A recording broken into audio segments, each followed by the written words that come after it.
Assalamualaikum warahmatullahi wabarakatuh. Kami dari kelompok 9 akan mempresentasikan humor dan konsep sistem operasi.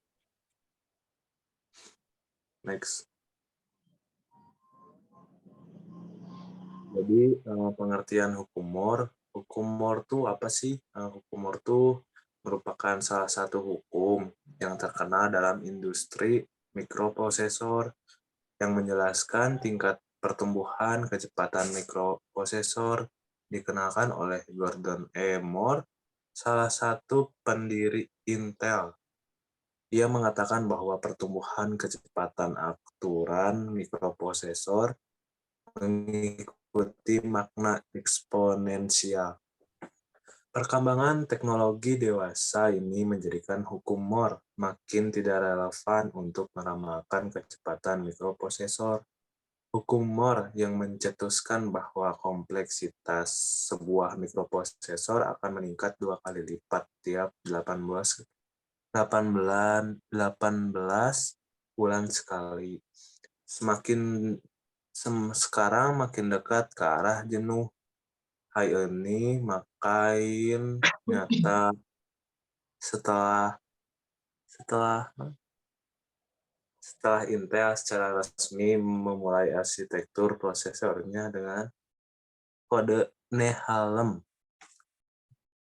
Prosesor ini akan mulai menerapkan teknik teknologi nano dalam pembuatan prosesor sehingga tidak membutuhkan waktu selama 18 bulan untuk melihat peningkatan kompleksitas, tapi akan lebih singkat.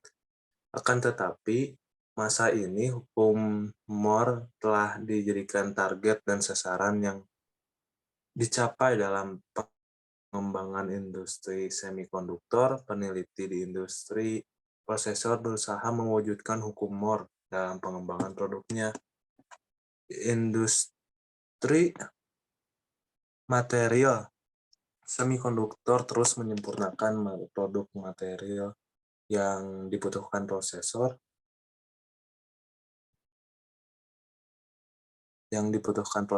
dan aplikasi komputer dan telekomunikasi berkembang pesat seiring dikeluarkannya prosesor yang memiliki kemampuan makin tinggi. Next.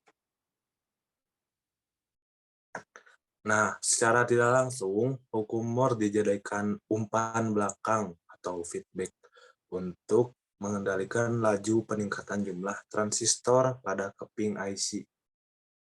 Hukum Moore telah mengendalikan semua orang untuk bersama-sama mengembangkan prosesor terlepas dari alasan-alasan tersebut. Memakai transistor akan terus meningkat hingga ditemukannya teknologi yang lebih efektif dan efisien yang akan menggeser mekanisme kerja transistor sebagaimana yang digunakan masa ini. Meskipun Gordon Moore bukanlah penemu transistor atau IC, gagasan yang dilontarkannya tentang kecenderungan peningkatan pemakaian jumlah transistor pada IC telah memberikan sumbangan akbar untuk kemajuan teknologi informasi. Tanpa tingkah laku yang berguna, Moore mungkin kita belum bisa menikmati komputer berkecepatan 3 3G seperti masa ini. Nah, ini sejarah hukum Moore. Jadi pada tahun 1959, Douglas Engelbart membahas proyeksi penurunan ukuran sirkuit terpadu IC dalam artikel Mikroelektronika dan Seni Persamaan. Engelbart mempresentasikan ide-idenya pada konferensi sirkuit solid state internasional 1960 di mana Moore hadir di antara hadirin. Pada tahun yang sama, Muhammad Attallah dan Dawon Kang menemukan MOSFET transistor efek medan semikonduktor logam oksida juga dikenal sebagai transistor MOS di Bell Labs. MOSFET adalah transistor pertama yang benar-benar kompak yang dapat diminiaturisasi dan diproduksi secara massal untuk berbagai penggunaan dengan skalabilitas tinggi dan konsumsi yang rendah, yang menghasilkan kepadatan transistor yang lebih tinggi dan memungkinkan untuk membangun chip IC kepadatan tinggi. Pada awal 1960-an, Gordon E. Moore menyadari bahwa karakteristik kelistrikan dan penskalaan yang ideal dari perangkat MOSFET akan mengarah pada peningkatan tingkat integrasi yang cepat dan pertumbuhan yang tak tertandingi dalam aplikasi elektronik. Kemudian, pada tahun 1965, Gordon Moore yang pada saat itu bekerja sebagai Direktur Penelitian dan Pengembangan di Fairchild Semiconductor, diminta untuk berkontribusi pada edisi ulang tahun ke-35 majalah elektronik dengan prediksi tentang masa depan industri komponen semikonduktor selama tahun-tahun mendatang. 10 tahun mendatang, tanggapannya adalah artikel singkat berjudul "Menjejalkan lebih banyak komponen ke sirkuit terpadu." Dalam editorialnya, ia berspekulasi bahwa pada tahun 1975 akan mungkin untuk memuat sebanyak 65.000 komponen pada semikonduktor 1/4 inci persegi.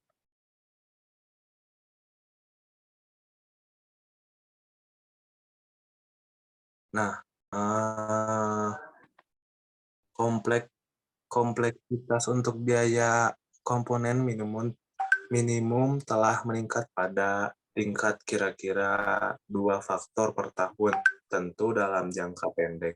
Tingkat ini dapat diperkirakan akan terus berlanjut jika tidak meningkat dalam jangka panjang. Tingkat kenaikan sedikit lebih tidak pasti.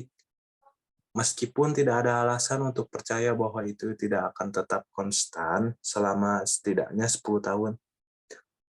Moore mengemukakan hubungan log linear antara kompleksitas perangkat atau kepadatan sirkuit yang lebih tinggi dengan biaya yang lebih rendah dan waktu. Dalam sebuah wawancara tahun 2015, Moore mencatat artikel tahun 1965. Saya baru saja melakukan ekstrapolasi liar yang mengatakan itu akan terus berlipat ganda setiap tahun selama 10 tahun ke depan. Pada tahun 1974, Robert H. Dennard di IBM mengenali teknologi penskalaan model yang cepat dan merumuskan apa yang kemudian dikenal sebagai penskalaan Dennard, yang menjelaskan bahwa saat transistor MOS semakin kecil, kerapatan dayanya tetap konstan, sehingga penggunaan daya tetap sebanding dengan luas area. Penskalaan dan miniaturisasi MOSFET telah menjadi kekuatan pendorong utama di balik hukum Moore. Bukti dari industri semikonduktor menunjukkan bahwa hubungan terbalik antara kerapatan daya dan kerapatan area ini rusak pada pertengahan 2000-an. Selanjutnya dilanjut oleh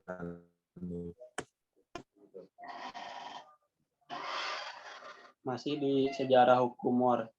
Pada pertemuan perangkat elektron internasional atau IEEE 1975, Moore merevisi tingkat perkiraannya, memprediksi kompleksitas semikonduktor akan terus berlipat ganda setiap tahun hingga sekitar tahun 1980. Setelah itu akan menurun ke tingkat 2 kali lipat kira-kira setiap 2 tahun. Dia menguraikan beberapa faktor yang berkontribusi untuk perilaku eksponensial ini. Satu, munculnya teknologi logam oksida semikonduktor atau metal oxide semikonduktor atau MOS.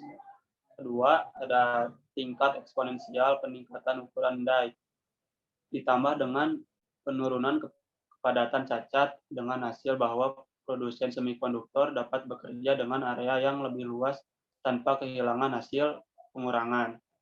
Ketiga, dimensi minimum yang lebih halus. Keempat, apa yang disebut Moore sebagai kecerdasan sirkuit dan perangkat.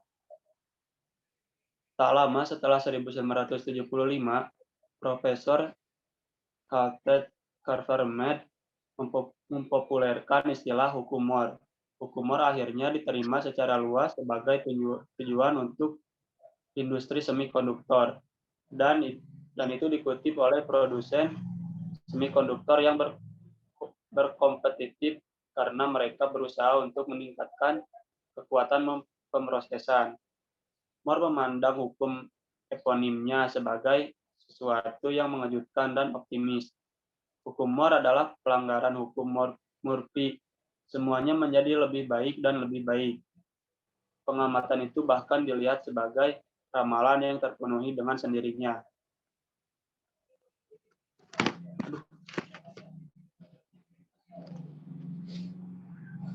Periode penggandaan sering salah dikutip sebagai 18 bulan karena prediksi rekan Moore. Eksekutif Intel David House pada tahun 1975, House mencatat bahwa revisi hukum Moore tentang penggandaan jumlah transistor setiap 2 tahun pada gilirannya menyiratkan bahwa kinerja chip komputer secara kasar akan berlipat ganda setiap 18 bulan atau tanpa peningkatan konsumsi daya. Sebagai konsekuensi dari menyusutnya dimensi, penskalaan Dennard memperkirakan bahwa konsumsi daya persatuan luas akan tetap konstan. Menggabungkan efek ini, David House menyimpulkan bahwa kinerja chip komputer kira-kira akan berlipat ganda setiap 18 bulan. Juga karena penskalaan Dennard, peningkatan kinerja ini tidak akan disertai dengan peningkatan daya, yaitu efisiensi energi chip komputer berbasis silikon kira-kira 2 kali lipat setiap 18 bulan. Penskalaan Dennard berakhir pada tahun 2000-an. Comey kemudian menunjukkan bahwa tingkat peningkatan efisiensi yang sama mendahului chip silikon dan hukum Moore untuk teknologi seperti tabung vakum. Salah satu tantangan utama rekayasa transistor skala nano masa depan adalah desain gerbang. Sebagai dimensi perangkat menyusut, mengendalikan aliran arus disalurkan tipis menjadi lebih sulit. Transistor skala nano modern biasanya berbentuk MOSFET multi gerbang dengan FinFET menjadi transistor skala nano yang paling umum. FinFET memiliki dielektrik gerbang di 3 sisi saluran. Sebagai perbandingan, struktur Gate-All-Around MOSFET atau GAA-FET memiliki kontrol gerbang yang lebih baik. Penelitian bahan alternatif hukum Moore. Sebagian besar transistor saat ini pada IC terutama terdiri dari silikon yang diolah dan paduannya. Karena silikon dibuat menjadi transistor nanometer tunggal, efek saluran pendek secara negatif mengubah sifat material silikon yang diinginkan sebagai transistor fungsional. Di bawah ini adalah beberapa pengganti non-silikon dalam pembuatan transistor nanometer kecil. Salah satu bahan yang diusulkan adalah indium gallium arsenide atau InGaAs. Dibandingkan dengan silikon dan germanium, transistor InGaAs lebih menjanjikan untuk aplikasi logika daya rendah berkecepatan tinggi di masa depan. Karena karakteristik intrinsik dari semikonduktor senyawa 3-5 transistor, efek terowongan, dan sumur kuantum berdasarkan InGaAs telah diusulkan sebagai alternatif untuk desain MOSFET yang lebih tradisional. Lanjut ke sistem operasi. Sistem operasi adalah perangkat lunak yang mengontrol pelaksanaan program-program komputer, yaitu dengan mengatur waktu proses, pengecekan kesalahan, mengontrol input dan output, melakukan perhitungan, kompilasi, penyimpanan, pengolahan data, serta berbagai bentuk layanan yang terkait. Lanjut ke konsep sistem operasi. Pertama ada tujuan sistem operasi. Sistem operasi dimaksudkan untuk memudahkan penggunaan komputer secara efisien. Sistem operasi mengatur secara optimal sumber daya sistem komputer. Kedua, ada sifat-sifat sistem operasi. Bagian A, usability atau kemudahan pemakaian. Memudahkan penggunaan, mempunyai desain untuk menyenangkan user atau user friendly. Terus yang kedua, B, generality. Generality ini memiliki banyak manfaat. Sistem operasi dibangun untuk membantu bahkan mempermudah pekerjaan user atau memfasilitasi apa yang ingin user kerjakan. Fasilitas yang ditawarkan sistem operasi ditandai dengan manfaatnya secara umum. Semua manfaat program harus memperoleh data dan menghasilkan data. Sistem operasi dipergunakan dalam banyak hal. 3, ada efisiensi. Efisiensi ini memiliki fungsi yang cepat. OS membuat penggunaan sumber daya lebih optimal. Sistem operasi dirancang tidak hanya untuk melayani seorang user, tapi juga semua user sebagai grup. Salah satunya adalah berkoordinasi dengan user untuk berbagi sumber daya. Sumber daya sistem komputer antara lain ada main storage, terus satu atau lebih CPU, ketiga ada input atau output device, keempat ada channel atau saluran, kelima ada media secondary storage. Bila mana CPU menunggu pekerjaan atau main storage kosong, maka host berkolaborasi dengan user untuk memaksimalkan penggunaan sumber daya. Keempat ada visibility. Visibility ini memiliki banyak kemampuan yang diharapkan oleh user, sehingga mereka mengambil keuntungan maksimal dari sistem operasi. Selanjutnya akan dijelaskan oleh Dendi. Sekarang masih di konsep sistem operasi. Yang E-nya, fleksibilitas penyesuaian spesifikasi terhadap kepentingan suatu pekerjaan atau lingkungan. Contoh untuk kelas belajar, personal, bisnis, atau bahkan untuk profesional. Yang F, opacity atau transparansi, memiliki izin penggunaan sehingga untuk detail fitur tertentu tidak bisa diketahui atau digunakan. Yang G, security, memiliki proteksi data dari akses orang yang tidak berhak. Yang H, integrity, memiliki proteksi terhadap dirinya sendiri dan user dari sesuatu yang menyebabkan kesalahan. Lanjut, ada capability, memiliki kemampuan yang terbatas. Availability, memiliki banyak kelengkapan fungsi dan waktu. Lanjut, reliability, memiliki kemungkinan kegagalan yang jarang terjadi. Ada serviceability, memiliki kemampuan memperbaiki sendiri atau recovery atau self-troubleshooting. Lanjut, yang M, extensibility, menyediakan input, tambahan, dan kemudahan dalam modifikasi. Lanjut ke komponen sistem operasi. Ada dua bagian utama sistem operasi, yaitu satu, supervisor atau komponen manajemen, dan yang kedua, komponen pendukung. Supervisor atau komponen manajemen yaitu bagian dari fungsi sistem operasi yang tugasnya mengontrol keseluruhan lingkungan sistem pemrosesan dan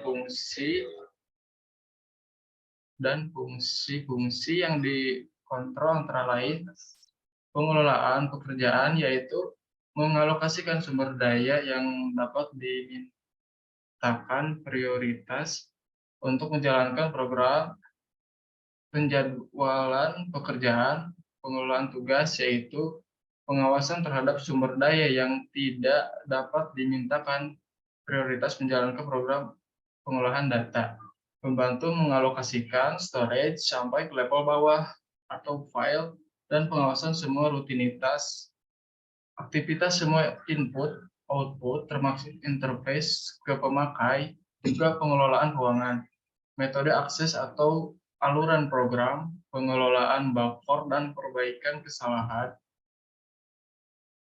komponen pendukung, yaitu bagian dari fungsi sistem operasi yang bertugas memelihara data atau record, mendukung program tambahan dan dukungan input lainnya. Lanjut ke struktur dasar sistem operasi. A. Sistem monolitik sistem operasi sebagai kumpulan prosedur dapat saling dipanggil oleh prosedur lain bila diperlukan. Contohnya Unix. Kelemahan. Yang ke-1, pengujian dan penghilangan kesalahan sulit karena tak dapat dipisahkan dan dilokalisasi. Yang kedua, sulit dalam menyediakan fasilitas pengamanan. Yang ketiga, tidak fleksibel karena komputer sebenarnya tidak memberlakukan seluruh layanan yang disediakan. Yang keempat, kesalahan satu pemrograman pada satu bagian dari satu kernel menyebabkan matinya seluruh sistem. Keunggulannya yaitu layanan dapat dilakukan sangat cepat karena terdapat di satu ruang alamat. Lanjut ke sistem berlapis. Sistem berlapis,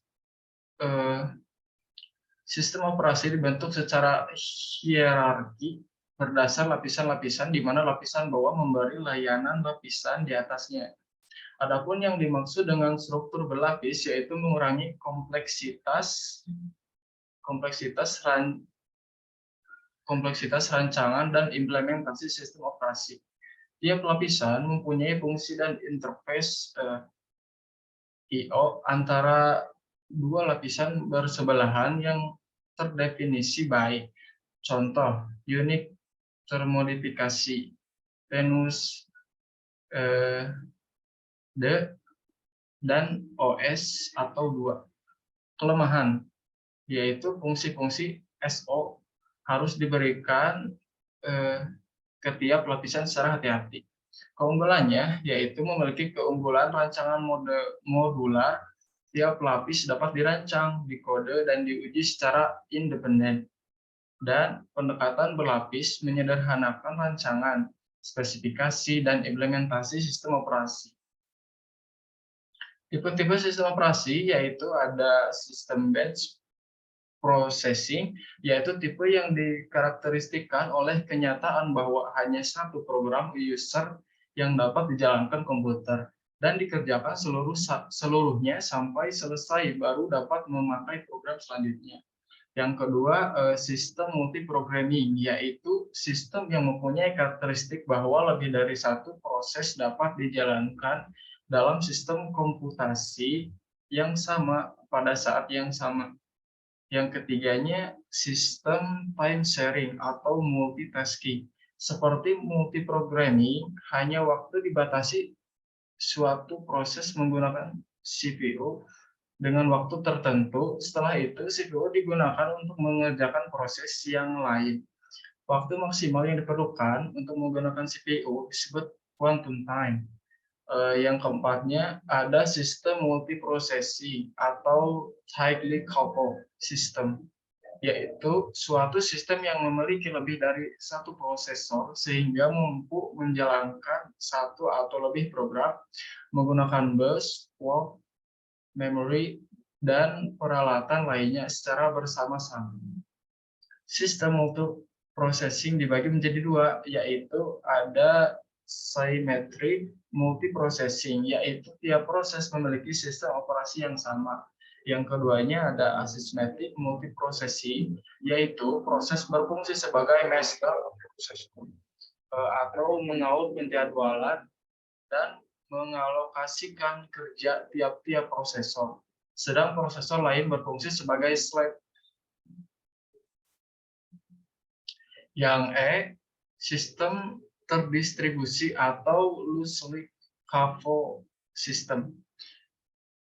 Kumpulan yaitu kumpulan prosesor yang tidak menggunakan memori atau clock secara bersama-sama.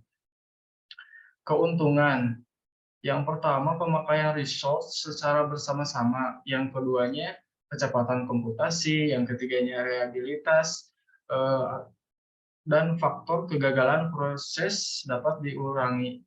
Yang keempatnya, komunikasi. Adanya transfer data dari satu program ke program yang lain. Yang F, sistem real time, yaitu sistem yang digunakan jika suatu operasi memerlukan ketepatan waktu dari prosesor atau aliran data dan sering digunakan sebagai pengontrol terhadap aplikasi-aplikasi tertentu. Ada dua hak bentuk sistem real time, yaitu yang pertama ada hard real time, yaitu menjamin critical task dapat diselesaikan tepat pada waktunya.